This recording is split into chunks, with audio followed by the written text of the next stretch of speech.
Why out of all the Mark Grayson variants is Mark from our timeline the only good invincible? Because the environment that you grow up in is the most important factor in who you will be rather than the ideas you have. Let me explain. In the Invincible comic, it is explained that Mark Grayson is one of the only good ones because he is one of the only Marks out of all the variants that grew up on Earth.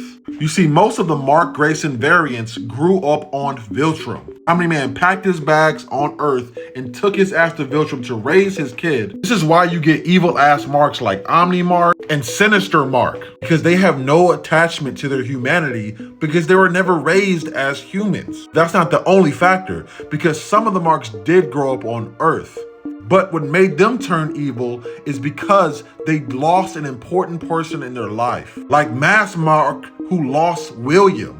Some of the other Marks lost their mom or their best friend, while Mark from our universe got to have a good childhood and grew up with lots of friends. This is why when Mark was asked by Omni-Man to join him, he said no, because he had such an attachment to his home, but also these people helped develop him and give him the values that makes him invincible. This is a concept of Marxist theory.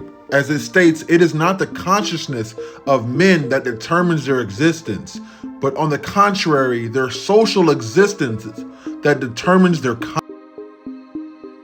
consciousness. It is also backed up by social studies that show that your zip code is the greatest predictor of how long you are expected to live. Your environment.